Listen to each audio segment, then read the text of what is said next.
ṣe rí olórí burúkú tẹ́ ń wò lórí kinní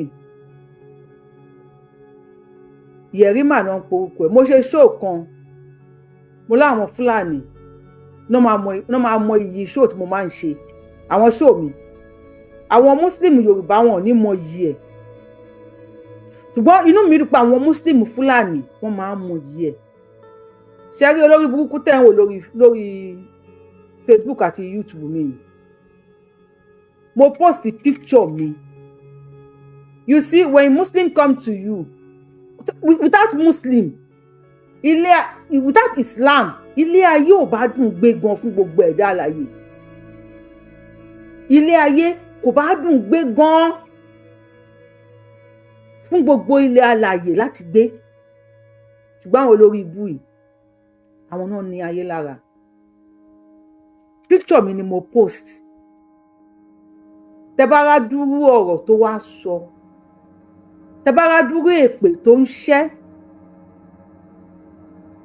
wọ́n ní Abdulgafar Yerima lórúkọ ẹ̀ lórí Facebook mi ní bínú Ọlọ́run torí máa ráyè máa ṣó àwọn kọ́mẹ̀ǹtì ẹ̀ máa ṣó díẹ̀ ń bẹ̀ gbogbo èpè tó ń ṣẹ́ mi ní bínú nítorí wọ́n fúnra rẹ̀ máa play fídíò ẹ̀ tí ò ju bí i 30 seconds àbí 1 minute lọ máa play ẹ̀ kò ní jẹ́ kí n bínú ṣé lórí burúkú tẹ̀ ń wò yìí ẹ lọ bèrè ìtàn ẹ̀ ní ìlú Ìlọrin àwọn ọmọ yahoo náà padà lo ìyá ẹ̀ Abdulgafar Yerima ló ń jẹ́ àwọn ọmọ yahoo ni wọ́n padà lo ìyá ẹ̀ ìgbà tí ìyá ẹ̀ ti bí níyà ẹ̀ ti ní àbísínwín torí tí nǹkan bá ń ṣẹlẹ̀ téèyàn bá fẹ́ sọ̀rọ̀ téèyàn bá ń tẹ̀ pé kéèyàn máa sọ̀rọ̀ tó pé èèyàn mọ ìtàn yín ẹ̀kọ́ mi sọ pé ọmọ Kwara ni mí so amọ́ra wa thank you Mr. Adewale Johnson ìgbà tí ìyá àbísínwín ọ̀rọ̀ yìí mo ò fẹ́ sọ ṣùgbọ́n mi ò tó ẹ Yerima àbísínwín nìyá ẹ ní àfàtẹ́ ń wò lẹ́gbẹ̀ẹ́ mi màá dẹ̀ prove ẹ̀ fún yín I have evidence to prove it for you àbísínwín nìyá ẹ nígbà tí ìyá ẹ ti bí ìyá ẹ sínwín títí nínú ọjà àwọn ọmọ yahoo ni wọ́n padà lo ìyá ẹ̀ èèyàn kí máa ń fi nǹkan yọ èèyàn ṣùgbọ́n tó máa ti rọ́bà lọ sọ́jà tó bá lọ ra bàtà ẹsẹ̀ kan fún ìyá ẹ̀ ó máa gbọ́ ọ̀rọ̀ àwọn àáfàá tó kù lè máa mọ Yerima nílọrin ṣùgbọ́n èmi mọ̀ dáadáa mo mọ̀ ìyá ẹ̀ mo mọ̀ bàbá ẹ̀ ṣé wọn pọ́ ọmọ tí mo máa sọ péjì mi náà gbà mo sọ fún kó tó ní pé padà wá bẹ̀bẹ̀ Yerima àbísínwín nìyá ẹ̀ bí bẹ́ẹ̀ nìyá ẹ̀ ti ya wèrè fún ẹ̀ tẹ́ bá wà lórí TikTok tẹ́ bá lè wá sórí YouTube wa ẹ lè máa bọ̀ lórí YouTube Yorùbáwùyí náà là ń jẹ́ ó kọ́ tẹ́ fi ń wò mí yẹn náà ni let me quickly show you his picture fún ẹ̀ tẹ́ wà lórí.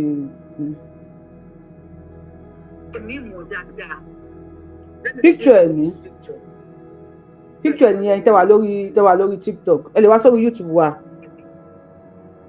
ìyá ẹ̀ ya wèrè last ni àwọn ọmọ yahoo padà lo ìyá ẹ̀ nígbà yẹn àwọn èèyàn àbísínwín ló ṣe yẹ ó kéré mọ́ àbísínwín ló ṣe yẹ gbogbo Táíwò road yẹn kò sí tẹ́ bá bèrè ìyá Yerima ní gbogbo Táíwò road pàkátà kódà ìyá ẹ̀ máa ń fẹsẹ̀ rìn dé yẹn ń kọrin ọmọdé ìtẹ̀ ń wò yìí ìyá tó bínú ó máa ń fẹsẹ̀ rìn láti pàkátà di ẹyẹ ń kọrin ìyá ẹ̀ ya wèrè lẹ́tà làwọn ọmọ ìyàwó padà wá lo ìyá ẹ̀ wọ́n ẹ̀kọ́ náà bá ìyá ẹ̀ sùn ní o because ìjọ tí ìyá ẹ̀ máa kú wọ́n ní àwọn àtọ̀ ń dà lábẹ́ ìyá ẹ̀ wọ́n lẹ́ àtọ̀ ń jáde lábẹ́ ìyá ẹ̀ Yerima mo fẹ́ sọ lè fáwọn èèyàn ṣùgbọ́n ó wá títí tí ò ń bú mi ò dọ́dọ̀ ẹ mi ò tó ẹ mi ò mọ̀ ẹ́ rí tayọ pé a mọ̀ pé ìyá ẹ̀ sinwin gbajúmọ̀ wèrè ní ìyá ẹ̀ nílọrin lẹ́yìn ìyẹn èmi àti àjọ dúró sọ̀rọ̀ rí ìgbà tó ń dáwó fún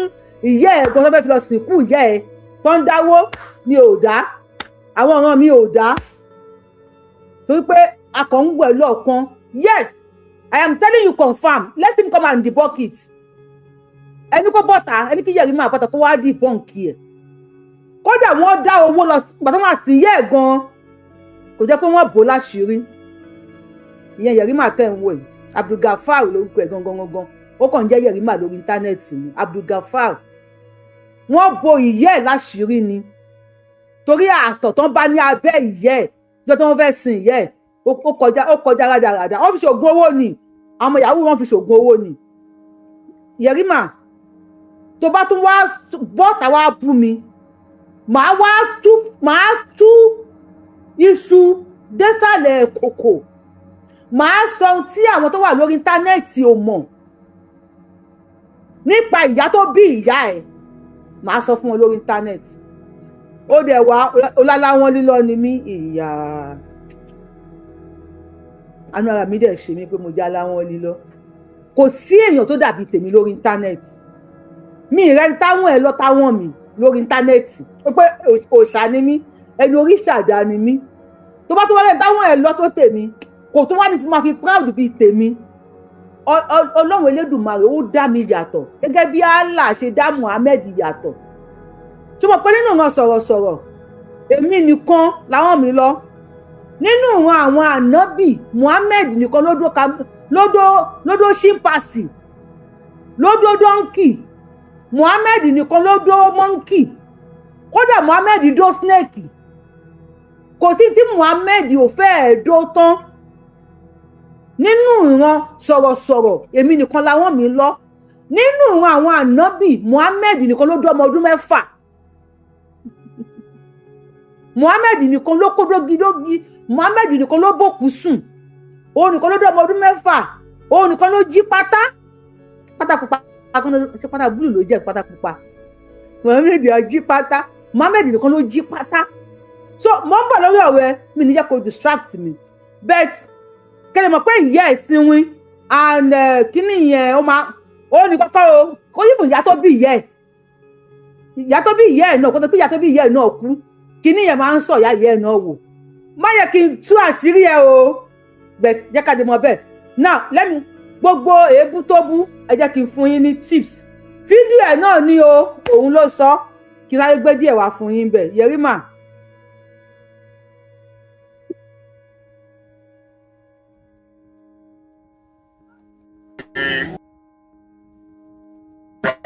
Tóun lè ṣe àfàìṣe ni mọ́gbà. Kò sí ẹni tó yẹ kó sọ bẹ́ẹ̀ pé àdúrà kan bẹ tóun lè ṣe àfàìṣe ni mọ́gbà. Kò sí ẹni náà. Anabi sallallahu alayhi wa sallam gan tó jẹ́ yí pé anabi máa ṣàdúà Ọlọ́run sì máa gbà Ọlọ́run fàṣẹ sí lẹ́nu àìmọye nǹkan la anabi tọrọ tọ́lọ́run fún náà anabi amani Allahumma aksirima li wa waladi wa barik li fima ataitani Ọlọ́run bọ̀mẹ́ lọ́mọ tó pọ̀ jẹ́ n lówó tó pọ̀ ebi pa anabi kú ni anabi jẹ gbèsè kúté kú láyé ni. Ṣé ẹ ti gbọ́ bí a kà tó gbọ́ lẹ́ẹ̀kan sí ẹ ká tó gbọ́ lẹ́ẹ̀kan ká tó wá ṣe sóò. Ẹ bẹ̀rẹ̀ kíákíá.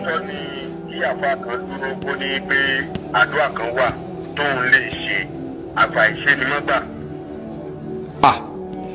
Kò sí ẹni tó yẹ kó sọ bẹ́ẹ̀ pé àdúrà kan bẹ tóun lè ṣe àfàìṣe ni mọ́gbà. Kò sí ẹni náà. Anabi sallallahu alayhi wa sallam gan tó jẹ́ yí pé anabi máa ṣàdúà Ọlọ́run sì máa gbà Ọlọ́run fàṣẹ sí lẹ́nu àìmọye nǹkan la anabi tọrọ tọ́lọ́run fún náà anabi amani Allahumma aksirima li wa waladi wa barik li fima ataitani Ọlọ́run bọ̀mẹ́ lọ́mọ tó pọ̀ jẹ́ n lówó tó pọ̀ ebi pa anabi kú ni anabi jẹ gbèsè kúté kú láyé ni. Ṣé kò pa yín lẹ́rìn? Anabi jẹ gbèsè kú ni òun ló sọ o. Ó ní anabi yáwó gúrúmì ó tún yá lápò. Ó ní anabi ó gba kọ́múlé láńtà. Ó sọ̀rọ̀ tó the extent wípé gbogbo ogun tí Kádíjà fi kalẹ̀ fún ànábì tó pọ̀ jẹ́ arúgún. Ó lànábì jẹ gbogbo ogun yẹn run ni. Ó fi dọ́pẹ́, ó lè dó ìbọn. Ó ní ànábì lè dó ìbọn. Èmi kọ́ ni mo sọ o. Ẹ ṣáà gbọ́, ó lànábì ya gúrúmì. Ó ló gba kọ́múlé láńtà. Ó ló gba lápò.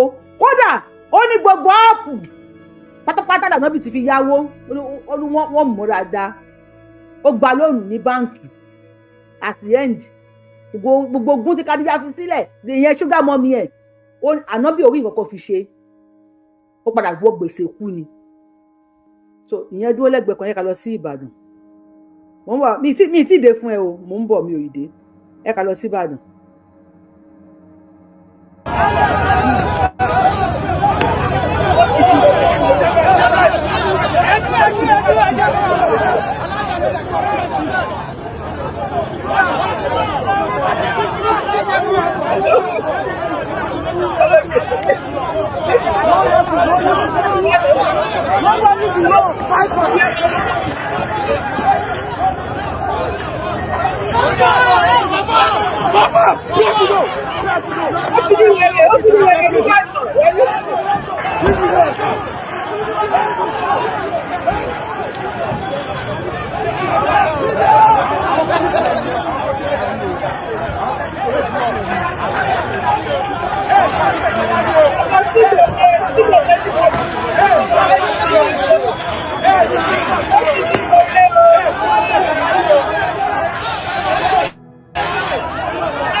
They like that now.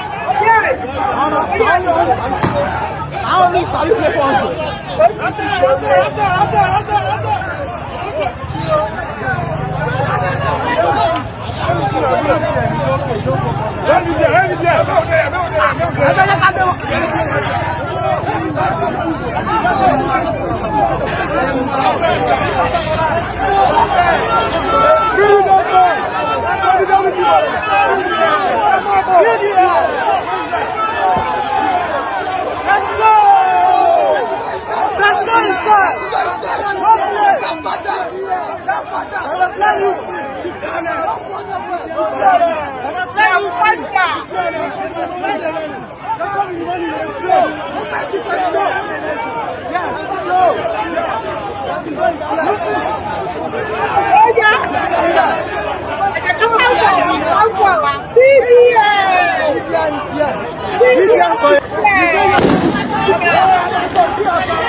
ẹ dá wa lórí TikTok ẹ máa bọ̀ lórí YouTube Yorùbá wù kí fàájì yẹn lè bọ̀ máa dùn ká lè máa gbàdúrà ara wa kí máa jáná sí sí mo ṣe dá wa lórí TikTok ẹ̀yin tẹ́wàtẹ́já ọmọ ìlú òyìnbó aráàlú òyìnbó àbọ̀ ọmọ ìlú òyìnbó nìyí you are not paying for data ẹ máa bọ̀ kẹ́lẹ́ ká lè gbádùn ara wa ẹ máa bọ̀ lórí TikTok Yorùbá wù yìí náà ló kọ mi lórí TikTok orúkọ tẹ fi ń wò mí náà ni ẹ máa bọ̀ a máa tún play ẹ máa bọ̀ fídíò pọ̀ tí mo fẹ́ play mi lè máa gbé fídíò kí n máa ṣe báyìí mo ti nínú ká sọ̀rọ̀ mo ti ń gà sọ mo ti ń gara ajé ògùn gbọ́ ìgara ni mo wà ìyá ńlá ìyá ni mí ní ká sọ̀rọ̀ nípa orílẹ̀-èdè yìí náà ọmọ mo kéré nínú ayé ó ti di wọ́rọ́ sí wọ́rọ́ VDM kógun wọ Ìbàdàn VDM ti ṣígun wọ Ìbàdàn yes àwọn ọmọ yín tábà ń bá yín sọ ní pẹ̀lẹ́pẹ̀lẹ́ ní kó lọ sí tí àgà sí fún wa mo ní àwọn orí TikTok ní kó máa bọ̀ lórí YouTube ẹ máa bọ̀ lórí YouTube Yorùbá wù yìí ṣé o pé máa ń sọ fún yín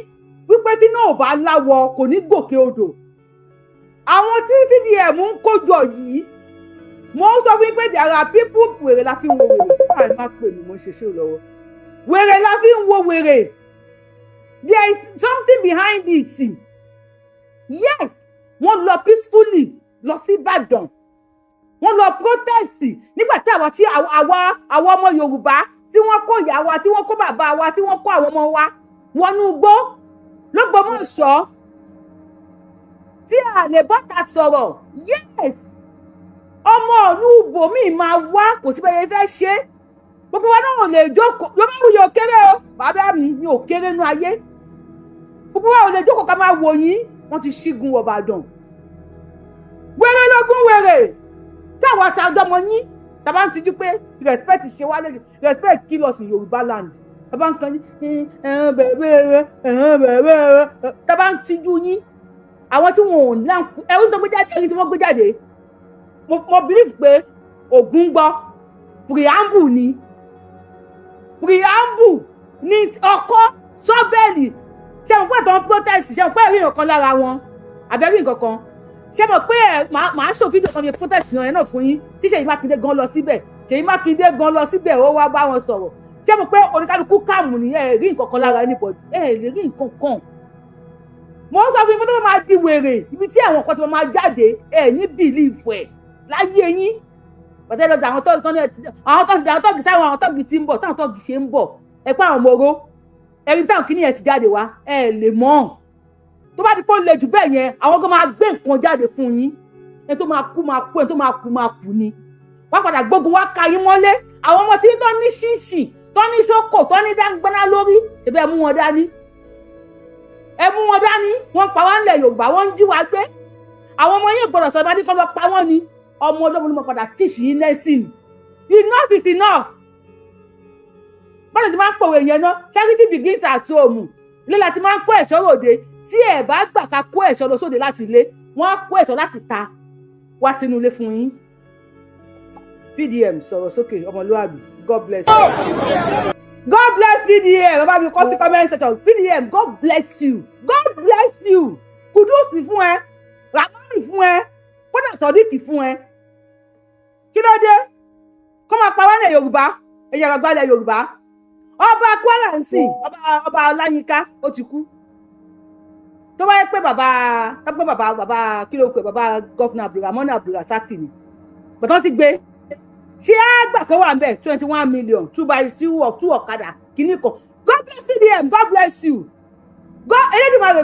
bless you VDM Elédùmarè bless you báwo wọ́n kò bọ́ta lẹ́yìn wọ́n náà bàbá wa níwájú báyìí kò bọ́ta lẹ́yìn VDM sọ́ọ́dì woro sí woro mọ́ wọn lára gbé náà wo fùrọ̀ wọn bàbá wa ni wọ́n àwa ò lè bú wọn àwa ò lè bá wọn jà ṣùgbọ́n àgbà tó bá jà jẹ ẹ̀wẹ̀yìn ó máa rú bẹ́ẹ̀ dóko fúnra rẹ̀ ẹ ti ń dúró gbò pé ọwọ́ ọmọdé ti wá òwò kèrè kò tó kinní kan kò tókè àgbàlagbà owó àgbàlagbà tí náà kò ní wọnú àkèrèǹgbè Sunday Igboho tó pọ̀ ló bọ̀ ta ní sí àwọn ọmọ yẹn wọn lè fẹ́ ṣèyàn kan àwọn akáwọn ni àwọn bàbá wa náà ni pé mi náà kì í lè kú ní bàbá wa ni ṣùgbọ́n àwọn ọmọ tó bá jẹ́ láti ta tó máa wá surprise yìí ni pé àwọn wèrè tẹ nílé tẹ ti so mọ́lẹ̀ yẹn àwọn wèrè tá bá dé àwọn wèrè ti lé tẹ ẹ so mọ́lẹ̀ tó tún wá fi ebi pa torí ẹ̀ ń fi ebi pa wá wọ́n ń jí wa gbé ẹ̀ ń fìyà jẹ wá Ògún gbọ́ àwọn wèrè ti lé ló máa ṣẹ́jú síta pé ẹrún wọn ẹ ṣẹ́ǹkì wọn VDM ó yá wèrè ni àwọn bàbá wa ló ń bá sọ̀rọ̀ bẹ́ẹ̀ yẹn VDM ẹ ṣẹ́ǹkì wọn ẹ ti rí ìrújà ọlọ́bẹ̀ yẹn ìrújà ọlọ́bẹ̀ bẹ́ẹ̀ rí ìjà ọlọ́bẹ̀ làwọn ọmọ yín máa bá yín jà tó bá ti di pé àwọn aráàta wọlé báyìí àwọn ọmọ ẹ jẹ́ wèrè ẹ wá bá àwọn bàbá wa ẹ ṣẹ́ǹkì wọn ẹrún wọn VDM ìyá ẹ níbi bí wọn bí ẹ kú ẹrún wọn ẹ ṣe fún wọn olórí burúkú ni wọn jẹ́ ká ráyè gbé oúnjẹ ayé wa máa yé yes àwọn tẹ́ gbójúlé àwọn security tẹ́ gbójúlé wọ́n máa ó yà àwọn ẹ̀kọ́ òun ṣe jáde ìyá VDM ọ̀rẹ́ wa máa dọ̀ ìyá lára àwọn tí ẹ gbójúlé yẹn lára àwọn ọmọ tó wà nínú school yẹn family tiẹ̀ wà ń bẹ̀ àwọn àti máa rùn yín sáàpù lè rí èpò tógun bá dé àwọn wèrè tẹ́ gbójúlé nílé wọ́n máa ní kó ń rún ẹ̀yìn tẹ̀wá wọ́n máa ní kó ń rún yín bàjẹ́ a lè má lè fọwọ́ kàn yín tó bàbá wa ni yín a lè má lè wojú yín a lè má lè kú yín ṣùgbọ́n tó bàbá àtàbá wa rún yín àjẹ àwọn máa lá ice cream àwọn máa lá píópíó àbí ká máa jẹ ṣínṣìn Ọlọ́run nígbà yẹn wọ́n á gé tiwa lọ ní gbọ́ pé wọ́n ń rún yín tó bá ti wá rún yín tán tó ti rún yín délẹ̀ orí yín máa wá straight kí la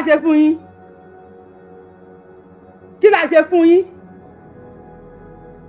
ni nǹkan tá a ṣe fún yín ẹ bá káwọn Fúlàní máa wá pa wá àwọn tó tàn sọ náà nìyẹn irú Abdulgafar tó Abdulgafar tó ní wọn náà fi jẹ gbèsè kú ni gbogbo ẹ̀ tẹ̀ ń tẹ̀lé sìn Yerima ọmọ ìyá òsín ìyẹ́ àwọn sọ fún yín àwọn ọmọ yahoo náà padà lo ìyẹ́ ní ìyẹ́ wọ́n padà bò ìyẹ́ láṣìírí ni gbogbo gáàkan bí gbogbo ẹyẹ ń kọrin yẹn nìyẹ́ máa ń rìn dé àbí síwìn nìyẹ́ bí ìyẹ́ ti bì báyìí ó bì ọmọ Fúlàní tí mo máa go deeper gan mò ń sọ pé tó máa wá síbi bíi máa go deeper àwa mọ bí wọ́n ṣe gbà bá lè yẹ mi ti fẹ́ go deeper fún Abdulgafar Yerima ẹ bèrè ní ẹyẹ ń kọrin ẹ bèrè gbogbo gàákan bí gbogbo Táíwò ròdù yẹn ẹ lọ bèrè ya Yerima tó ti bí Yerima bá lọ ti sinwin ó wá rìn fàá irú àwọn yẹn ni wọ́n dàpọ̀ mọ́ wa ṣé irú àwọn yẹn ni wọ́n dàpọ̀ mọ́ wa ẹ̀yin ọmọ Yorùbá kò lè ṣe ń fi ẹ̀sìn ṣe ń fi ẹ̀sìn wèrè yẹn ó dàpọ̀ orí ìyá kẹta ló ti bẹ̀rẹ̀ kó tó wá ràn ìyá yẹ kó tó wá ràn ìyá tiẹ̀ náà ẹ wọ́n ní ká máa tẹ̀lé irú àwọn yẹn ká máa tẹ̀lé àwọn ọmọ ẹran tó máa flag Facebook mi ò ní sọ pé kẹ máa tẹ láìkì ẹ tó bá láìkì ṣó òye lè máa láìkì ẹ nìṣó ẹ̀yin tẹ̀ bá láìkì ẹ lè fi sílẹ̀ o ẹ wo bí ayé ṣe ń lọ a máa ní kí wọ́n rún yín mọ́lé wọ́n máa rún yín tọ́mọdé ẹ̀hún yẹn máa mójú kọ́ bẹ́ẹ̀ ní páàrí yín ni TDM ti ṣígun wọ̀ Ìbàdàn nísìn kí lè rí ṣe sí olórí ibú yín gbogbo mẹ́ni òfin ló ti fẹ́ Fúlàní níyàwó ẹ̀rí nǹkan ṣe sí wọ́n máa rún yín o wọ́n máa kórin iṣẹ́ jáde wọ́n máa ṣe fún many of you àwọn security yín máa fún yín lọ́rùn pa security tẹ́ fún lówó oṣù tó yẹ pé àwọn ọmọ ẹ̀ orí school lọ security ọmọ tó ń gbọ́ billions trillions tẹ́ ń gbà ní allocation tó dẹ̀ yẹ pé tó tún bá parí báyìí security yìí wọ́n ṣe sàndóró kó tó ń jẹjẹ wọn náà máa fún ọmọ yín pa o ṣé wọ́n rà wá àwọn ògbọ́n kọ̀ọ̀kan wọ́n ti gé wa létí lọ àwọn lè má lè fọwọ́ kan yìí wọn bí sẹ́fẹ́ dàpọ̀ àṣẹ wọlé ń sẹ́ pàrọ̀ yẹn wọlé fẹ́ẹ́ dàpọ̀ ìyá ọ̀rẹ́ dúró níbo wọ́n padà sá fún very dark man ẹ ti rí shovel ẹ ti rí àké táwọn ọmọ ogun gbé jáde wọ́n máa gbélé kọ́mí irú ìyá Yerima ń sin yọjọ́ táwọn yahoo ń dó ìyá Yerima yẹn tó wáyé pé àwọn boys gidi ìyá ẹ̀dọ́ mi fẹ́ go deeper torí ìyá tó bí bàbá Yerima àwọn ìyá ó ti yé yín ìyá tó ìjọ yẹn gan tí wọ́n táwọn ọmọ yahoo ń dó ìyá Yerima àwọn boys àdúgbò bá gbà ìyá yẹn kalẹ̀ mo fọlọ́run bá ṣe yìí ṣùgbọ́n ìyá tó bí bàbá Yerima ó ti yé yín tí máa ní ní ìyá tó bí bàbá Yerima ní ìjẹ́ kí wọ́n lè gba ìyá Yerima àwọn boys wọ́n do láti wọ́n àpáta lẹ́nu wọ́n ti do wọ́n do títí ilẹ̀ fi mọ́ ni ṣùgbọ́n àwọn èèyàn lè lọ gba ìyá Yerima wọ́n lè lọ gba ó pọ̀ ara tá à ń sọ fún ẹ wúre tẹ bá ṣe dáadáa ìlú ò ní rí bó ṣe rí ẹ ká máa gbọ́ very dark man lọ òní o very dark man ẹ sọ̀rọ̀ sókè o àdá padà sẹ́yìn ó yá gán sọ.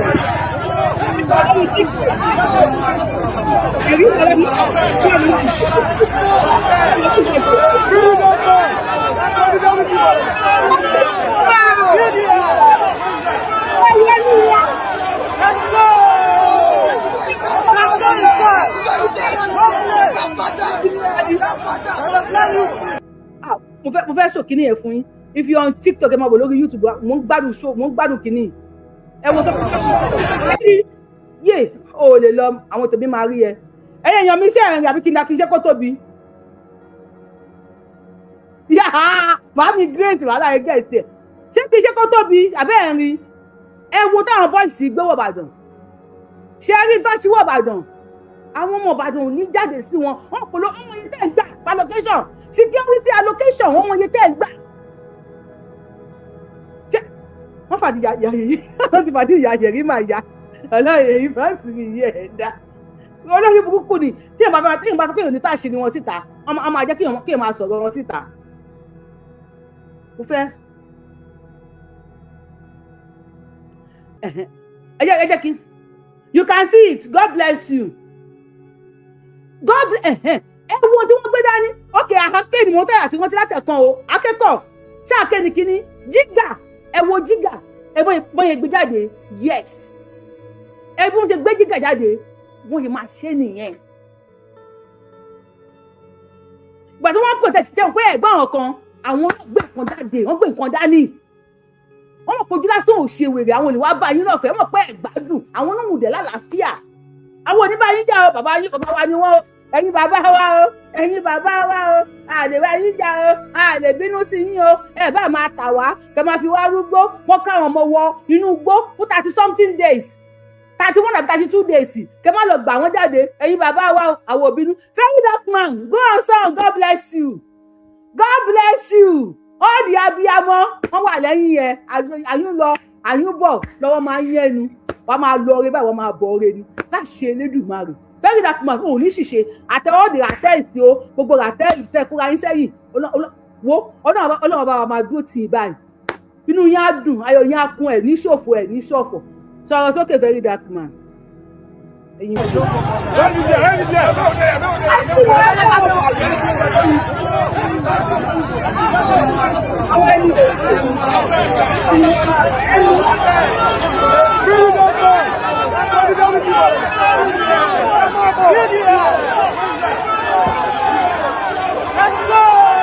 Wọ́n ti flag Facebook ẹ̀yẹ́ la nílẹ̀ lórí Facebook. Wọ́n ti flag Facebook ẹ̀yẹ́ wa lórí YouTube. Enjoy views yín àrùn yín ṣẹ́ àwọn òfowó Facebook jẹun. Sọ̀rọ̀.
Ó ti rí paná tó bá bí ẹrẹ lọ gbé gẹ̀ẹ́sì wá ṣẹ́ níkẹ̀.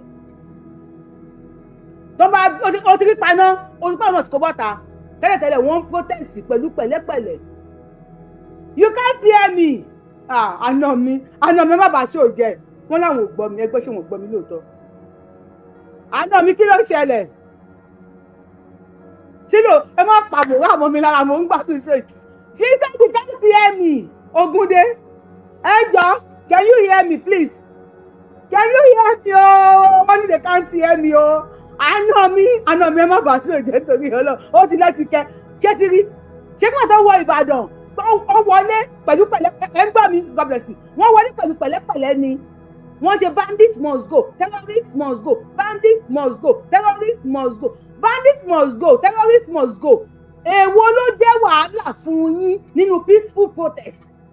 Nínú kẹ́lísì kẹgbọ́n tí àwọn ọmọ ìlú ń sọ tí àwọn ọ̀dọ́ ń sọ bóyá kọ́dọ̀ gbogbo yín kó flush yín dànù kí àwọn ọ̀dọ́ bọ́ síbẹ̀. Kí wọ́n flush gbogbo yín dànù. Ẹ tó bá ti ṣòṣèlú rí Nàìjíríà ẹ dà wọ́n sí gbọ́ ẹ̀kọ́ kakó yín lọ sí ipò Sambisa kálọ̀ fi yín gbà pààrọ̀.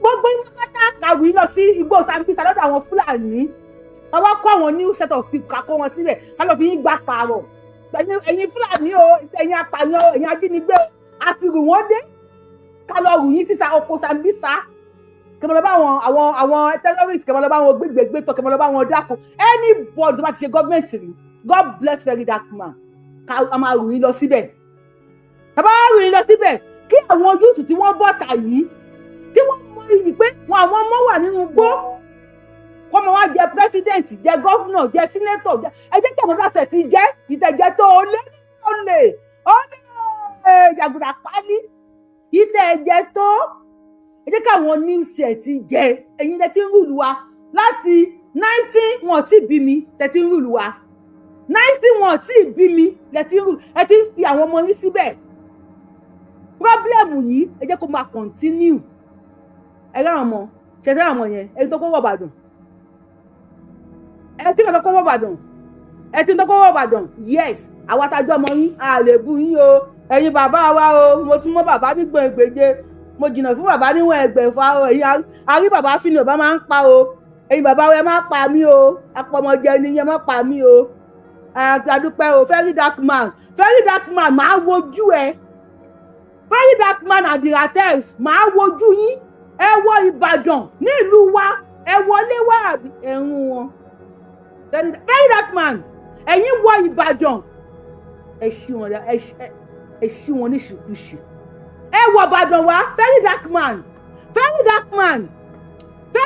be careful àwọn bàbá tó ní kó máa jí wa gbé yẹn bá wa rún ẹ mú ẹpọ̀n wọn dání ẹ gbé ẹpọ̀n wọn sórí gas cooker ẹ tẹ very dark man be careful inú tí ń bí mi sí very dark man inú ń bí mi sí ẹ bá wa rún àwọn bàbá wa ẹ rún wọn nírun ẹ fún kókó pọ̀ wọn pa wọ́n pa wá wọn lójú wọn láàánú lójú wọn burú dà wọ́n burú ju àgbákò onígbèsè lọ gbogbo náà ẹ wo security vote tí wọ́n gbà very dark man and the Ratels be careful don't come to Yoruba land what nonsense how dare you very dark man how dare you come to Ibadan how dare ẹni support me ẹni tó lọ bá very dark man jà if you support me we are going to very dark man you will hear from my lawyer kí ló ń ṣe é tọkọ dúdú bí kíní you will hear from my lawyer very dark man ẹ ṣe kíní yẹn fún wọn ṣe wọn lè ṣe ẹ bá tiwọn jẹ bá tiwa jẹ yín odi la wa iṣẹ́ mẹ́ta iṣẹ́ mẹ́rin gbogbo ara ló ń ro wá very dark man you must hear from my lawyer for you coming to Ibadan màá jẹ́ kó yẹ pọ́mọ Yorùbá ni mí wá ti mọ àwọn bàbá wa ẹ̀rún wọn ní ìrùnkùn ẹ continue ẹ̀rún wọn kí tí wọ́n tẹ̀.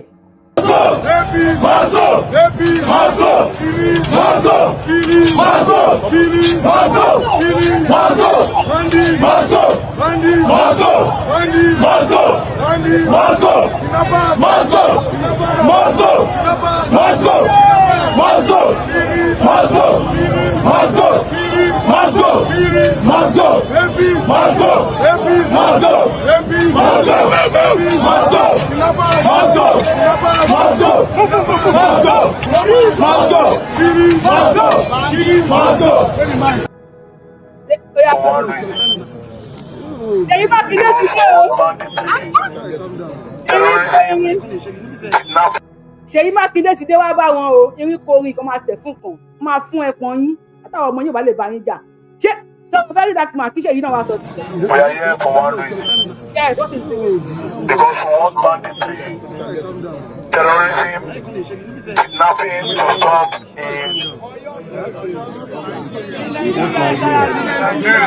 in Nigeria. It's quite unfortunate that the issue that is bringing us today happened in Oyo State. However, it didn't start from here, but I'm happy that this one is bringing us together. So we are here to ask the governor that when are the children coming back? What is he doing to bring the children back?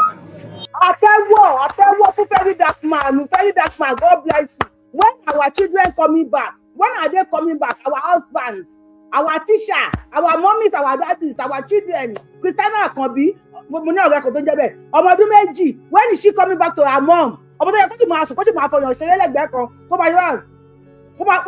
máa tẹ ọyàn yẹ́ lẹ́gbẹ̀ẹ́ kan kó máa sùn. When is she coming back?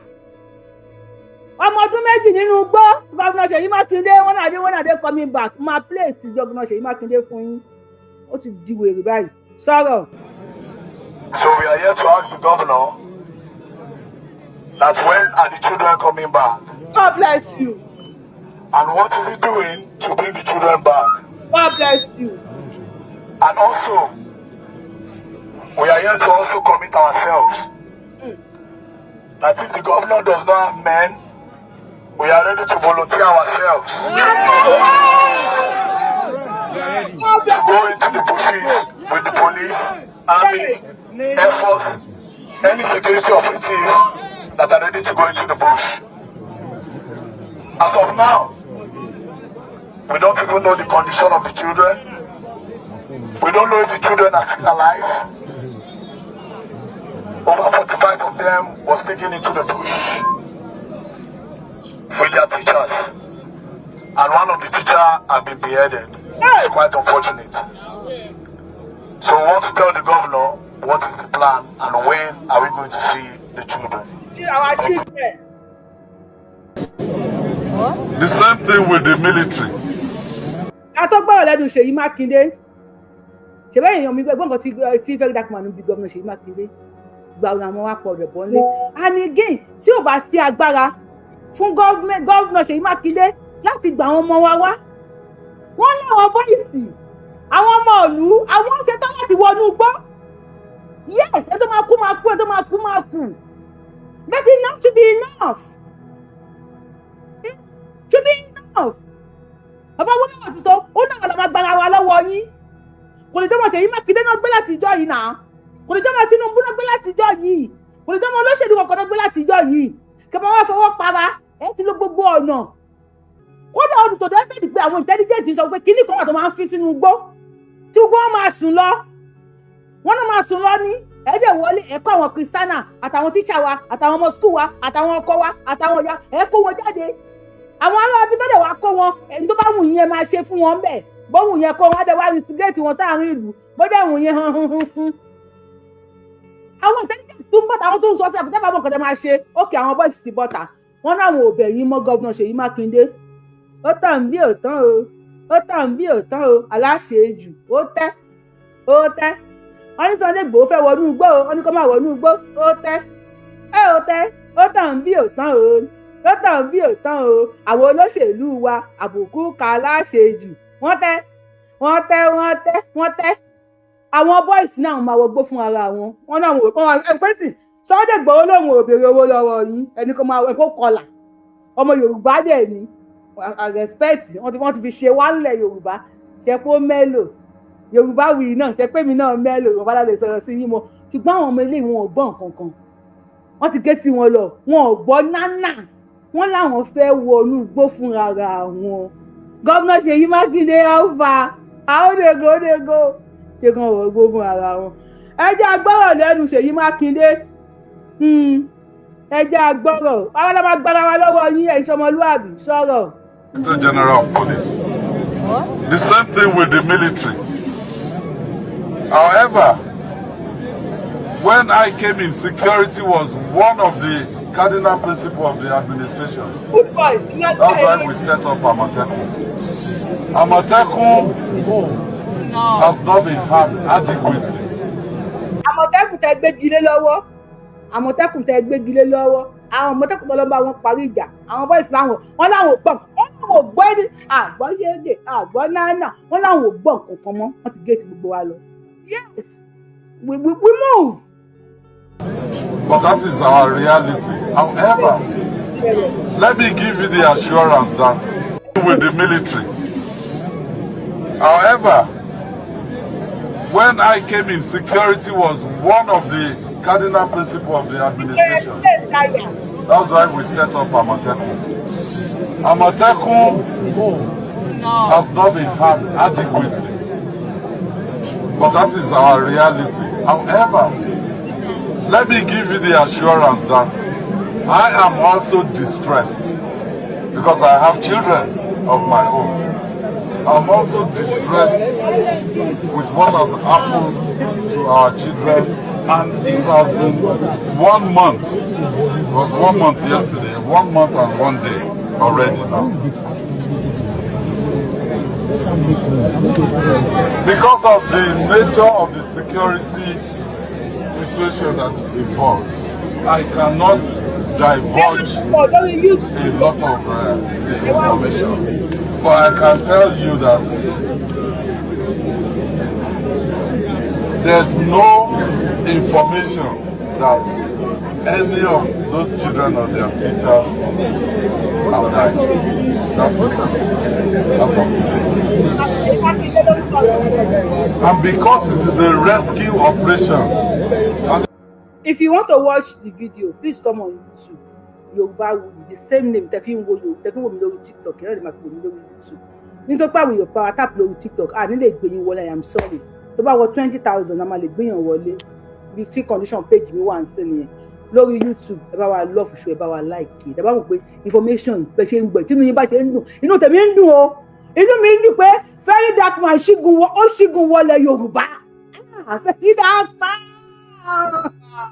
Oh, Ogun Very Dark Man. Oh, Èṣù Very Dark Man. Ẹ bá tó yẹ dúdú bí èṣù. Èṣù máa ń ṣe nǹkan tó dáa ni. Èṣù máa ń jà fún ẹ̀tọ́ ọmọ ènìyàn. Èṣù máa ń dìde fún ẹ̀tọ́ ọmọ ènìyàn. Èṣù máa ń wọ pé Very Dark Man, God bless. Ẹ tó ń pè mí, ẹ ti máa fún ẹ ní ìkó lórí. Ẹ tó ń pè é kó máa pè mí. Èṣù máa ń jà fún ẹ̀tọ́ ọmọ ènìyàn. Èṣù ní Very Dark Man. Èṣù Wuyi lórúkọ tèmi náà. Very Dark Man ṣe èṣù Wuyi lórúkọ tèmi. Ó dìde, ó jà fún ẹ̀tọ́ wa. God bless you, Very Dark Man. Ó ní ṣòfò. Sọ̀rọ̀ sókè, Very Dark Man. This is the first time any lot of ìṣẹ́gbọ́n wà depressed. Ẹgbọ́n ṣé lóòótọ́ ló wà depressed? Ṣé lóòótọ́ ni gómìnà Seyi Makinde wà depressed? Àná ẹ̀dẹ̀ ṣe mi. Seyi Makinde ló wà depressed. Ẹ̀yẹ́ bá wà gbà ọmọ wa wá sọ kó ṣì dànù. Sọ̀rọ̀ ó ní bẹ́ẹ̀ ti gọ̀. But I can tell you that there's no information that any of those children or their teachers have died.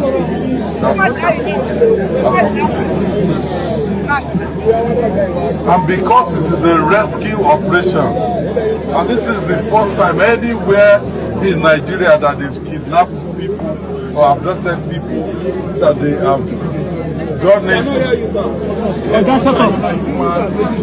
Continue, my doctor.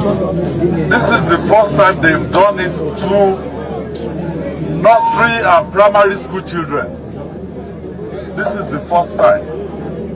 And these are children that they cannot even run or do anything for themselves.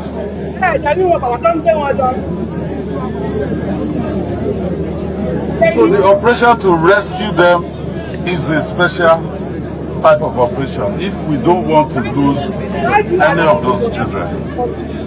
I give you the assurance that I, as the governor of Oyo State, by God's grace, we will bring out those our children. They are talking to us. It's not something I would normally do. If government starts negotiating with bandits, it means we're surrendering sovereignty to the bandits. But in this special situation,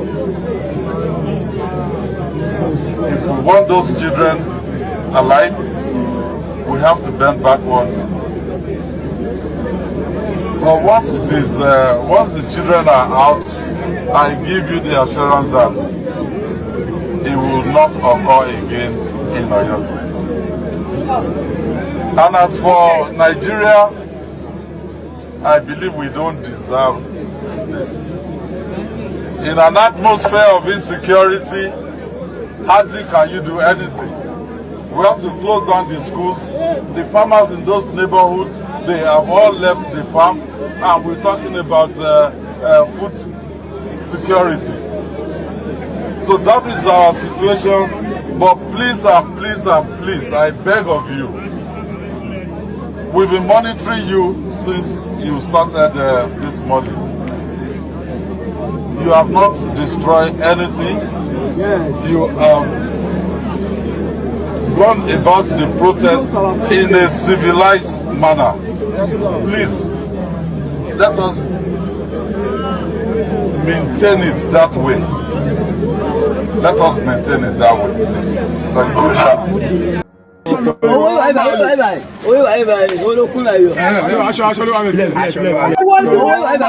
Thank you. TikTok ẹ máa bọ̀ lórí YouTube jàre kí n máa ṣó kíní fún yín báyìí.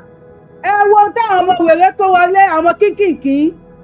Ẹ wo ohun tí wọ́n kó wọlé Yorùbá. Tó bá ṣáyín lákàtà tí ò bá rán yín wọ́n ti kọ́ lóńdè dání tó máa fi gbá yín gbogbo tẹgbẹ́ sára tó máa fi bàjẹ́.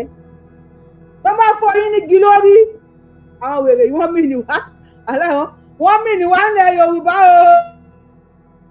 Wọ́n mì ní wá nílẹ̀ Yorùbá o ẹ gbà wá Ògúndé o. Ṣé Makinde God bring back our children? Kó má gba ẹ nígbà tí.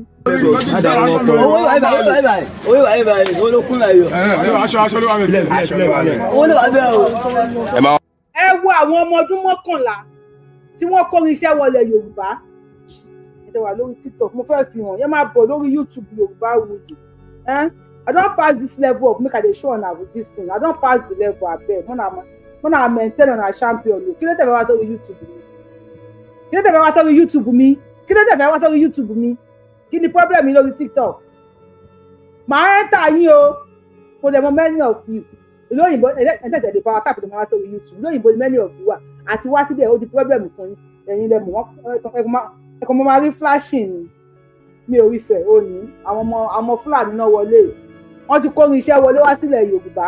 Ẹ máa fẹ́ tí yín gbọ́ tẹ́ bá tiẹ̀ fojú yín rí ẹ sọ̀rọ̀ ẹyẹ ọmọ wèrè ẹyẹ ọmọ kàó gan ni mo dárí tì.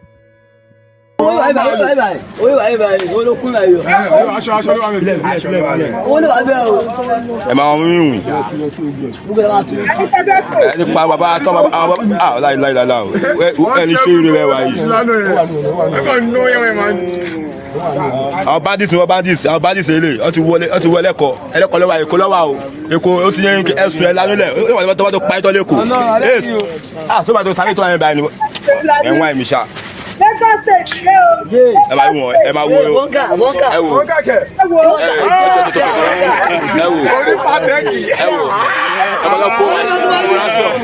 ọkọ àgbàdo àwọn bandits ẹlẹ́kọ̀ọ́ lọ́wọ́ ayò ẹlẹ́kọ̀ọ́ lọ́wọ́ ayò ẹlẹ́kọ̀ọ́ bíṣ lọ́wọ́ ayò ẹlẹ́kọ̀ọ́ bíṣ lọ́wọ́ ayò ẹlẹ́kọ̀ọ́ bíṣ lọ́wọ́ ayò ẹlẹ́kọ̀ọ́ bíṣ lọ́wọ́ ayò ọtí wọlé Lagos state o ọtí wọlé Lagos state o. Ṣé bí ẹ rí ìjà òbò ọtí wọlé ẹlẹ́kọ̀ọ́. Lagos state rẹ o ẹ fẹ́ pè wọlé o ṣe bí mo sọ fídíò wọn fún yín gbà wo wọn ti bẹ̀rẹ̀ lórí TikTok ní ṣe ẹ bá máa ní ìtẹ ẹjọ́ pé yín wọlé lórí TikTok ní mo fẹ́ máa rojọ́ ẹ tó bá ti jábọ́ kó má wulẹ̀ send request àní tún yín gbé wọlé o wọ́n ti wọlé máa bá wa power tap ni ẹ tó bá fẹ́ pè wọlé lè máa pè wọlé lórí fóònù o ṣé bí mo sọ fún yín gbà wo ta ṣòwò ní ẹlẹ́kọ̀ọ́ fún yín ní Lagos state fún yín a ní wọ́n ti surround everywhere mo máa fẹ́ kẹ́ ẹ wò dáadáa tí mo fẹ́ kẹ́ ẹ wò dáadáa ni pé ẹ wo tó wà lọ́wọ́ bọ̀bọ́ yìí ẹ wo hand glove tó wà lọ́wọ́ bọ̀bọ́ yìí àwọn fídíò tá a ti ń ṣò fún yín nípa Èkó ní yẹ kí n tún play fídíò yìí fún yín o irú the same hand glove yìí ni gbogbo wọn ń wọ̀ ẹni tó bá nọ́tìsì ẹ jẹ́ kí n mọ̀ ẹnjìníà gbóhùn sókè náà ká kọ́kọ́ bẹ̀rẹ̀ láti bẹ̀ yẹn ẹni tó bá nọ́tìsì hand glove tó wà lọ́wọ́ bọ̀bọ́ yìí gbogbo àwọn tó wà ní Èkó hand glove yẹn that same hand glove ló wà lọ́wọ́ wọn ẹ pé láti kò rí sàn ẹ bá wa kó níbi tí background noise wà sàn ẹ bá wa kó níbi tí background noise wà sàn.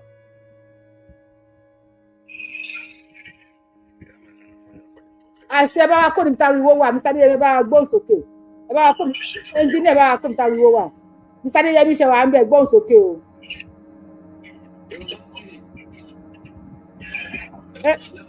ẹ káàbọ̀ sọ ẹnjìníà kó níbi tí ariwo wà Mr. Adéyẹmí bá wa gbóhùn sókè ẹ bá sọ̀rọ̀ sí yín lọ. ó ṣe ẹ̀kọ́ mi nìyẹn ó ṣe ẹ̀kọ́. Ọlọ́run àwọn bàbá wa ẹ lọ mú wọn mọ́lé ní sùúrù ẹ̀jẹ̀ ká tó respect àwọn bàbá wa díẹ̀. Wọ́n bá ń wọn ẹni ká gbé kù sínú inú wọn. Owó tó ní kù sínú Ògúndé. Ẹni ká gbé kù àdéhùn sínú tó bá rán wọn. Kò sínú àwọn bàbá wa bá ń wò. Ẹ̀yin ṣèyàn Ọlọ́run. Bó ṣe kọ́ nìyẹn nígbà táwọn pariwo wọ́n jẹ́ kó yé wa pé ọmọdé ni wá àmọ́ nǹkan. Nǹkan tí mo lè tún fẹ́ sọ ni pé nígbà tó ká Seyi Makinde tó ka mẹ́gbẹ̀ẹ́ ẹni kó di adìẹ tó jò pa. Ẹni wọ́n lé sáwọn náà lẹ́nu méjì ni wọ́n lé àwọn bàbá wa ò lé. Bó ṣe ń sọ̀rọ̀ ó di adìẹ tí ò jò pa lẹ́sẹ̀kẹsẹ̀. Wọ́n ṣe kó àwọn sójà jáde ń bẹ̀rẹ̀ gọ́ọ̀mẹ̀ sí kó wọn. Nísìnyí báyìí sìn ẹ wá rí pé nísìnyí gbogbo àwọn ọmọ òṣì tó kó síta yẹn kó wá gba fún ẹnì kan tó ti fún wọn. Wọ́n fẹ́ wá dàrú ní wọn dẹ̀nà kó máa yọ sí àwọn níbi tí ò dá. Ìbánidẹ̀ kan fọ́ méjì mẹ́ta lórí inú wọn ni. Àwọn tó kọ afẹ́yìn rìn. Bó ṣe kọ́ ní nìyẹn. Bàbá àwọn ọmọ tó wà nílé wọn lè sọ̀rọ̀. Àwọn ọmọ tó wà nílé wọn ti sọ fún ẹgbẹ́ mi dákẹ́. Ẹ̀yin yẹn ti sàgbàlagbà. Ṣùgbọ́n ètò tẹ̀fẹ́ ká kó jáde láti ilé yẹn wọ́n ti kó wá bá wa ní sí. Wọ́n ká Seyi Makinde mọ́lé ògúngọ́. Ẹ̀bùn ṣe kó rí nìyẹn Seyi Makinde gan fún rẹ̀ tó yẹ kó jẹ àbàrà. Kó jẹ àbàrà ní 14. Bàbá wa mà ní wọn. Wọ́n yàtọ̀ sí owó ipò tí wọ́n wà wọ́n yàtọ̀ sí wa. Bàbá wa ní wọn o. Bàbá gbogbo wa ni wọ́n. Ẹ má nà bàbá wa o. Ẹ̀rùn wọn. Ẹ má nà bàbá wa o. Ẹ̀rùn wọn. Kí lẹ wí? Mi ò gbọ́ mo ti sùn. Ẹ má nà wọ́n púpọ̀ ẹ̀kan yín wọn lè kọ́nà díẹ̀. Mo ti sùn. Ẹnjìnà bá gbóhùn sókè. Bàbá wa ni wọ́n.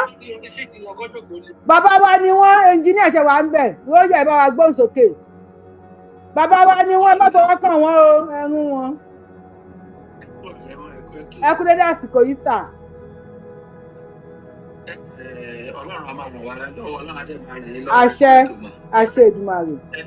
Nǹkan tó ń lọ ní orílẹ̀-èdè yìí tẹ́ bá tiẹ̀ wo ti protest tí wọ́n ń ṣe lénìí. Àwọn èèyàn sọ pé bóyá wọn fún Ìgbòho láàyè láti wọnú igbó àbí wọn jẹ́ kí àwọn kan wọnú igbó. Tẹ́ bá wọlé tó ń ṣẹlẹ̀ ní east wọ́n yẹ ò dúró de ìjọba. Wọn ò dúró de ìjọba kankan láti wọnú igbó tí àwọn tó ń jí èèyàn gbé wọ́n sì lọ ń gba àwọn èèyàn wọn lọ fúnra ara wọn. Àwa ní respect ilẹ̀ Yorùbá wọn kì í yájú ságbàlagbà. Jẹ́ kó máa Yorùbá ọ̀pọ̀lọpọ̀ yájú ságbàlagbà ní respect. Yájú ságbàlagbà ok. Nǹkan tó wà ní wípé. Kọ́ máa ń wà níṣó. Àwọn Yorùbá ni wá ọmọlúwàbí ni wá yájú ságbàlagbà. Very dark man, God bless you. God bless you. Ó ti dìde nísìnyí àwọn ọmọ àlè Yorùbá náà tún fẹ́ lọ da protest náà rú tó jẹ́ pé very dark man kò bímọ kò níyàwó. Tí ò níyàwó tí ò bímọ.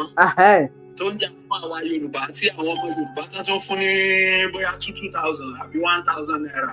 Àwọn yẹn tún fẹ́ lọ da protest rú. Ṣé àwọn tó ń jà fún ṣé ọmọ Èdó ni àwọn tó ń jà fún? Ṣé ìgbà tí wọ́n tó rí àdá lójú méjì ṣe wọ́n sàbí wọn sá? Gbogbo wọn sá. Gbogbo wọn sá dànù.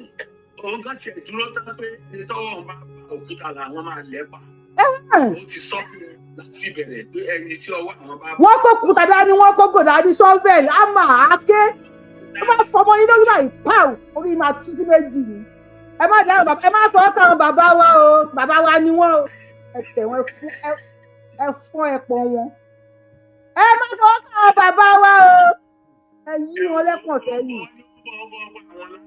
Kò sọ̀rọ̀ àwọn ọmọ ní ìsìnkí gbogbo wa ká dìde ní ká má sọ pé bóyá àwọn wà ní òkè ọya tẹ́lẹ̀ tó yẹ pé à ń wo bíi fíìmù mi ṣé bó ló ti wọlé bá wa yìí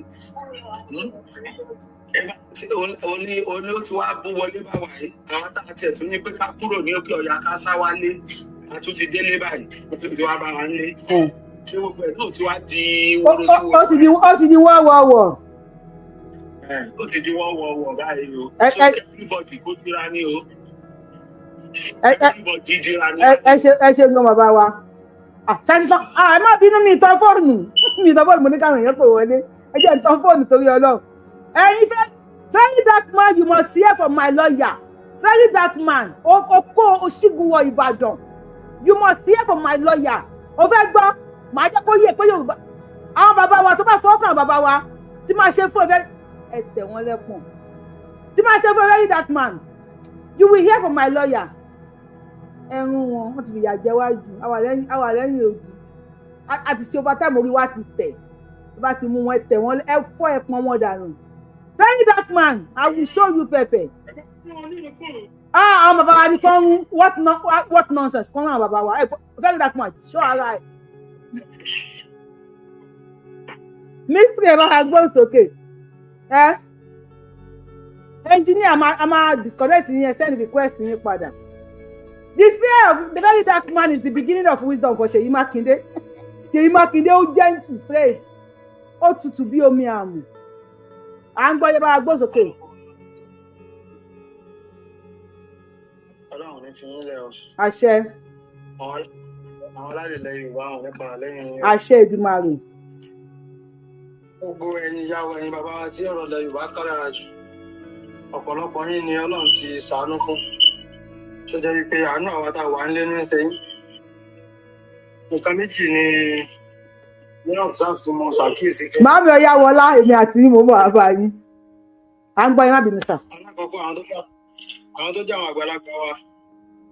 Ìmọ̀tara ẹni nìkan ọ̀já wọn gbádùn látara tí wọ́n fẹ́ jẹ. Wọ́n ti ba ń táwa tá a jọ ọmọ tá à ń bọ̀ lẹ́yìn fẹ́ jẹjẹ. Bẹ́ẹ̀ ni. Ẹlẹ́ẹ̀kejì àwọn táwa jáwọ́ ọmọ náà àìkàsí tó ń dààmú àwa náà. So ibi táìkàsí ti wọlé táwa tá a jọ́dọ̀ tá à ń bọ̀ lára ní ọ̀rọ̀. Táwa tá a jọ ọmọ tá à ń bọ̀ lẹ́yìn fẹ́ jẹjẹ. Bẹ́ẹ̀ ni. À ń gbọ́ yín sà. Ẹlẹ́ẹ̀kejì àwọn táwa jẹ́ pé òfin ṣe bí àgbà ọ̀dọ̀ mi ni. Network kọ fóònù kan ló join. Àwọn tá a jọ̀dọ̀ ní táwa náà bá ń lẹ̀ tó jẹ́ nǹkan agbára ní ilé gbogbo wa tó lẹ́sìn Mùsùlùmí Kìrìsìtẹ́nì adá gbogbo ẹ̀ nà. Tó bá jẹ́ pé àwọn bàbá yẹn bá ń sojo lénìí tó bá yẹ pé ń tá a dé bá lọ́wọ́ wọn lánàá yẹn tá a bá torí ẹ̀sìn tá a dànù ni tá a sì mọ èyí tí ń jẹ́ nínú ẹ̀. Táwọn bàbá bá ní ẹ̀ka yìí a tún lọ sí pàdé lẹ́yìn ìlú. Báyìí láti rìn. Bẹ́ẹ̀ni. Àmọ́ tí ń jẹ́ nínú ilé gangan àwọn fúnra wa ti fẹ̀sìn àti fi bàá jẹ́. So àwọn fúnra wa ti dọ̀lẹ́. Àwọn bàbá yẹn náà àwọn náà lọ́kàn akẹ́mọ́ wọ́n ti bá a débì kan. So àwọn tó ti bá a débì kan tí wọ́n jẹ kò jẹ́ wọ́n mọ tó kàn mọ́. So kọ́nà ọ̀dàkùn kó gbà wá ní o kò síbi tó escape nílẹ̀ Yorùbá mọ́ báyìí. Síbi tó save bí a bá fẹ́ travel láti ìletò sí ìletò lásán láì ṣe state sí state ọ̀ràn ni wàá tẹ̀ máa bẹ lọ́hùn kọ́lọ́njọ́ débi tó ń lọ. So àwọn pípọ̀ yìí tún wá ní gọ́ọ̀tì débi wípé wọ́n ń ṣe fídíò kí ní ìwà wà fáírà. So a ti mọ̀ pé ọ̀rọ̀ gọ́ọ̀mẹ̀ntì à ń pariwo gọ́ọ̀mẹ̀ntì ò lè ṣe nǹkan kan fún wa because Abacha sọ̀rọ̀ kan nínú kóòtù ọ̀rọ̀ tó sọ wípé kò síbi tí terrorist fẹ́ wà àbí bandit abẹ́ ní jàgídíjàgan kan tí wọ́n bí lè lo 24 hours ìjọba máa mọ ibi tí wọ́n wà. So nínú ọ̀rọ̀ ẹ̀ bọ̀ sáwà sọ pé àwọn ìjọba òun mọ nǹkan kan ni wọ́n mọ tán ṣe àmọ́ àwọn àtàjọ́jọ́ náà ti fọ̀rọ̀ ẹ̀sìn nínú tó pàwájú ilẹ̀ Yorùbá lè ní báyẹn sí. Ẹ̀sìn ní. Bàbá àwọn láàlè rí jà ara wa gangan. Bẹ́ẹ̀ni.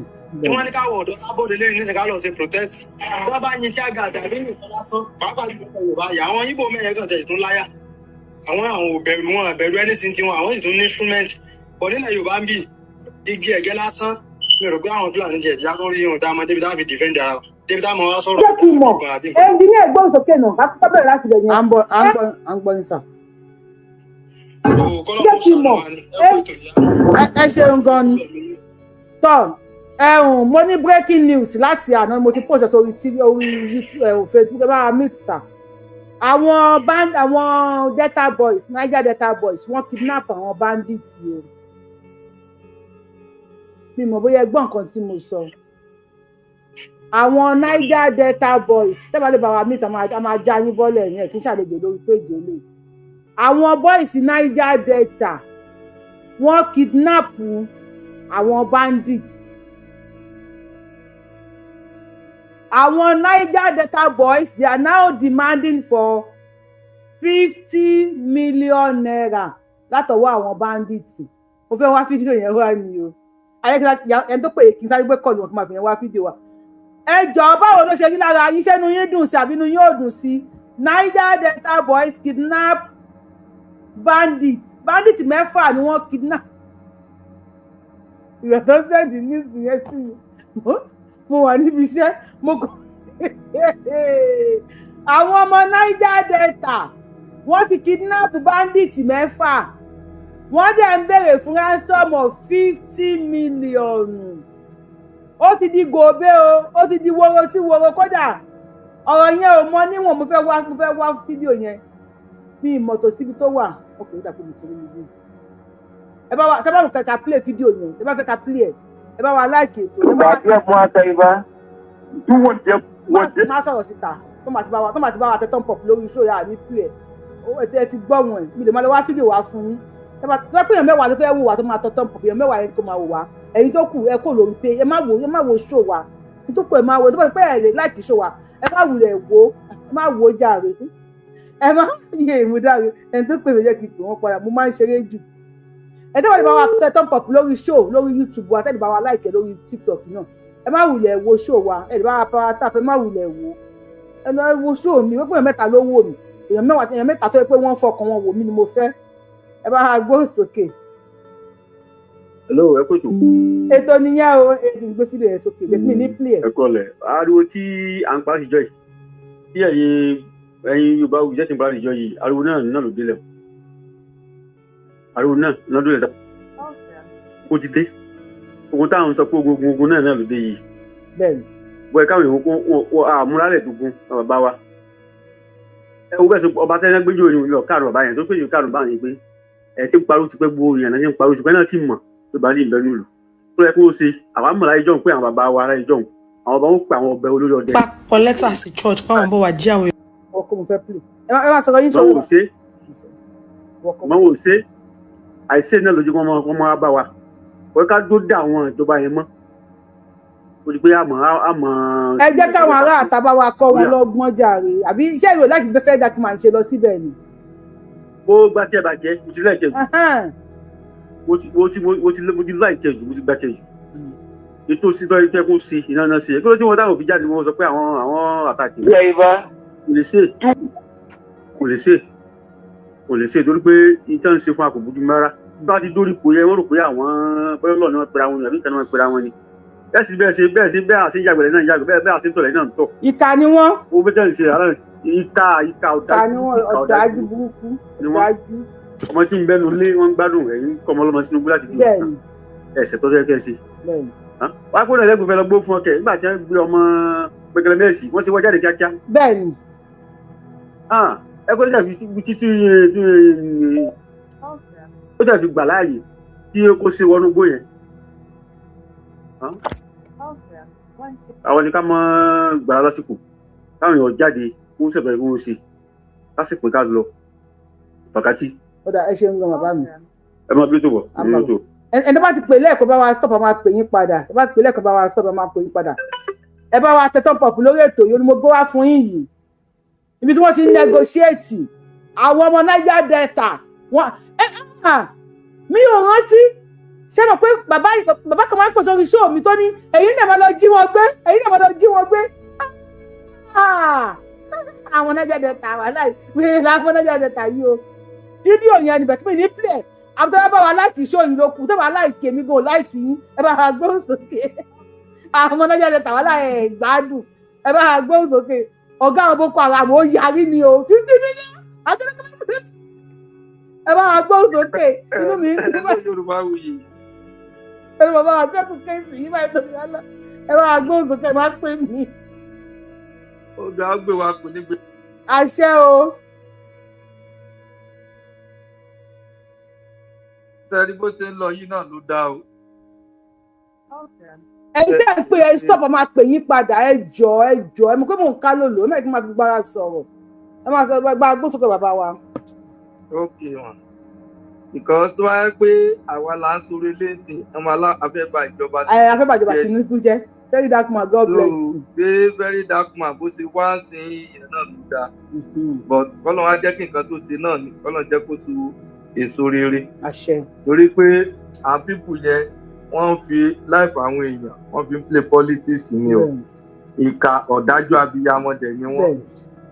Bóró Ṣèyí sìn ṣebí kí lorúkọ ẹ̀ ní ṣebí London ló ti wá.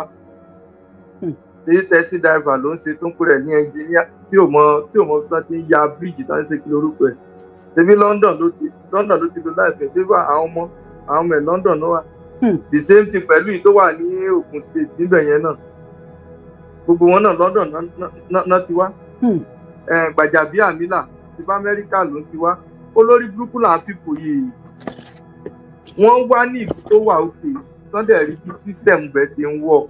Kí ló dé tí wọn ò lè jẹ́ kí ilẹ̀ Yorùbá kó work? Wọ́n ò lè gbà. Wọ́n fẹ́ káwọn ọmọ wa di tọ́ọ̀gì, wọ́n máa wá sọ ọmọ iṣẹ́ káwọn ọmọ wọn ni. Tó jẹ́ pé at the end of the day gan tán àwọn ọmọ yẹn gan tán bá tún wá di tọ́ọ̀gì tó lórí kúkú wọn tán tí wá ya òrè sílẹ̀ ìgbà tán bá wá lò wọ́n tán káà yẹn bá tún wá sọ pé wọ́n fẹ́ gbé ìgbésẹ̀ ká olùmínà fún mi ní ẹ̀tọ́ mi wọ́n máa ṣẹ́ẹ̀tì wọn ọ̀pọ̀. Bẹ́ẹ̀ni ẹ̀wọ̀n náà máa rán wọn lọ straight ẹ̀wọ̀n. Nǹkan tó ṣẹlẹ̀ sí ọ̀gbẹ́ni Ìbàdàn yìí nìyẹn. Bọ̀gbà tó jẹ́ pé àwọn náà wọn lórí wọn ó kéèsì very dark man sọ pé wọ́n á ṣe protest níbẹ̀ kẹ́sì wọ́n ń disturb wọn. Kí ló kàn wọ́n pẹ̀lú ìyẹn? Ẹ̀rí kan táwọn yẹn kó wọlé tó bá jẹ́ pé ọmọ Yorùbá kan ló ṣe gbogbo yẹn. Wọ́n á ti pè yẹ́ ẹ̀ lórí fóònù. Ní wọn ò tiẹ̀ pè yẹ́ ẹ̀ lẹ́yìn ìjà tó bá ṣe yẹn tán àwọn ló máa pọ́ìntì ilé ẹ̀ ọmọ lágbájá ni ọmọ làkàṣègbè ni ibi báyìí ni wọ́n wà ọlọ́pàá ẹ lọ kó wọn. Nǹkan tó máa ṣe fún wa nìyẹn. A ní ẹni tó lè ṣe ojú very dark man lọ. Wọ́n pọ̀ rẹpẹtẹ but olórí burúkú àwọn olóṣèlú yìí. Ẹ bá wa mute lórí TikTok náà irú TikTok wo lè lè yà mo yẹ ti TikTok jàre ẹ máa pariwo bá wa mute bá wa mute tàdé lè. Àwọn olórí burúkú politician yẹn àwọn ló bá àwọn bá wa jẹ́. Àwọn agbèrò tó jẹ́ pé gbogbo wa bá ya àwọn corporate gan tẹ́lẹ̀ ni ìkáwá wa náà wà àwọn aráàlú náà ń gbètì lẹ́yìn ó ti di pé àwọn politician wọ́n ti kó wọn mábẹ́ àwọn náà ń gbètì ń sìn. So Ọlọ́run jẹ́ tí wàhálà gan bá dé tó bá délẹ̀ gan bá ṣe máa bọ́m̀bẹ̀ gan kò yé mi. Ọlọ́run aṣáánu wa bàbá wa ẹ bá wa rádọ̀ láàrin ìṣẹ́jú pẹ̀lú ó pọ̀ lórí fóònù. So conclusion mi náà ni pé mi ò ní bá yín ojú ọmọ wáyé lórí kọ́lọ̀ kó yọ wá lórí gbogbo wàhálà tí wọ́n dálẹ̀. But nǹkan tó jẹ́ the most important nǹkan tá à ń fẹ́ ni pé àwa Yorùbá a fẹ́ dá dúró Nàìjíríà ti sú wa a fẹ́ mọ́ a lè máa bá àwọn tó jẹ́ pé àgọ́ra wa yé a lè máa bá wọn gbé. Ẹ ṣe gan bá wa. Àjẹ́ndà tiwọn ó yàtọ̀ sí tiwa ẹ ṣe gan mà ẹ má tù. Ẹ jọ̀ọ́ lórí tàbí tá a wà yìí ẹ bá wa like show ìkàkà play ó ti di woro sí woro o Niger Delta kidnap orí ètò la wà ó kidnap bandit Ògúndé. Bẹ́ẹ̀ni Toronto ni mo ti ń bá yín sọ̀rọ̀. Ẹ káàbọ̀ sà. Ìyá ṣé kí n máa sọ̀rọ̀ mi lọ? À ń gbọ́ Yorùbá mi ẹ̀mí dànù. Ìyá ṣé nígbà tí táwọn ọmọ yẹn tí gómìnà Makinde wà lọ́dọ̀ wọn yẹn eléyìí tí ìbá ti dùn mọ́ mi níjù ni pé kí wọ́n ṣùrùbó kí wọ́n gbé lọ kọ́ kidnap ẹ̀ kán gbé lọ sílùú tó wáyé kán gbé sí kán lọ máa dìmáàdì fún pé kán gbówó lẹ̀ fún torí jẹ́ kan tó rí gbà padà. Òkú ètò. Ẹ ṣe mọ́ sà.